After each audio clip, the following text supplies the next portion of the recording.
to racial, sexual, and religious chauvinism, to rabid nationalist fervor, are beginning not to work. This is who I am, and whether I'm good or bad, or achieving or not, all that's learned along the way. Just a ride. We can change it anytime we want. It's only a choice. No effort, no work, no job, no savings of money. I realized that I had the game wrong. That the game was to find out what I already was.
We were saying how very important it is to bring about in the human mind the radical revolution.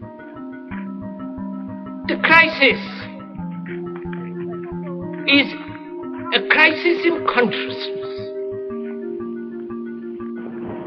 a crisis that cannot anymore accept the old norms, the old patterns, the ancient traditions. And considering what the world is now, with all the misery, conflict, destructive brutality, aggression, and so on, man is still as he was. He's still brutal, violent, aggressive, acquisitive, competitive, and he has built a society along these lines.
Society today is composed of a series of institutions. From political institutions, legal institutions, religious institutions, to institutions of social class, familial values, and occupational specialization. It is obvious the profound influence these traditionalized structures have in shaping our understandings and perspectives. Yet, of all the social institutions we are born into, directed by, and conditioned upon, there seems to be no system as taken for granted and misunderstood as the money. Taking on nearly religious proportions, the established monetary institution exists as one of the most unquestioned forms of faith there is. How money is created, the policies by which it is governed, and how it truly affects society are unregistered interests of the great majority of the population.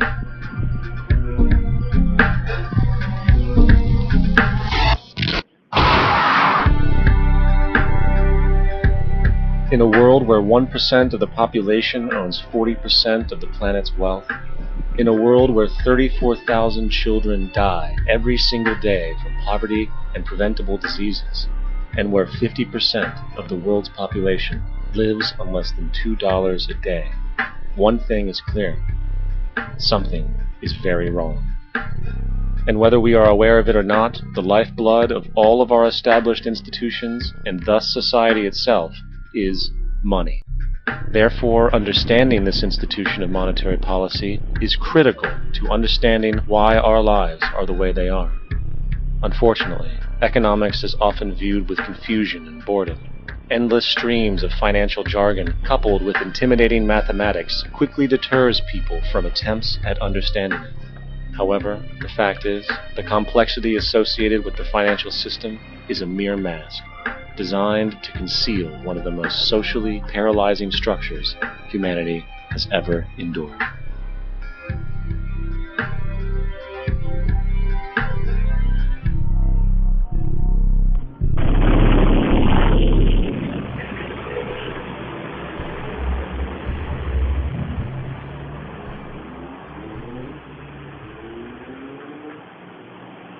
A number of years ago, the Central Bank of the United States, the Federal Reserve, produced a document entitled Mechanics. This publication detailed the institutionalized practice of money creation as utilized by the Federal Reserve and the web of global commercial banks it supports. On the opening page, the document states its objective. The purpose of this booklet is to describe the basic process of money creation in a fractional reserve banking system. It then proceeds to describe this fractional reserve process through various banking terminology, a translation of which goes something like this. The United States government decides it needs some money, so it calls up the Federal Reserve and requests, say, $10 billion. The Fed replies, saying, sure, we'll buy $10 billion in government bonds from you. So the government takes some pieces of paper, paints some official-looking designs on them, and calls them treasury bonds. Then it puts a value on these bonds to the sum of $10 billion and sends them over to the Fed. In turn, the people at the Fed draw up a bunch of impressive themselves, only this time calling them Federal Reserve notes, also designating a value of $10 billion to the set. The Fed then takes these notes and trades them for the bonds. Once this exchange is complete, the government then takes the $10 billion in Federal Reserve notes and deposits it into a bank account. And upon this deposit, the paper notes officially become legal tender money, adding $10 billion to the U.S. money supply. And there it is. $10 billion in new money has been created. Of course, this example is a generalization, for, in reality, this transaction would occur electronically, with no paper used at all. In fact, only 3% of the U.S. money supply exists in physical currency. The other 97% essentially exists in computers alone. Now, government bonds are, by design, instruments of debt, and when the Fed purchases these bonds, with money it essentially creates to pay back that money to the Fed. In other words, the money was created out of debt. This mind-numbing paradox of how money or value can be created out of debt or a liability will become more clear as we further this exercise. So, the exchange has been made and now $10 billion sits in a commercial bank account. Here's where it gets really interesting. For as based on the fractional reserve practice, that $10 billion deposit instantly becomes part of the bank's reserves, just as all deposits do. And regarding reserve requirements, as stated in modern money mechanics, a bank must maintain legally required reserves equal to a prescribed percentage of its deposits. It then quantifies this by stating, under current regulations, the reserve requirement against most transaction accounts is 10%. This means that with a $10 billion deposit, 10%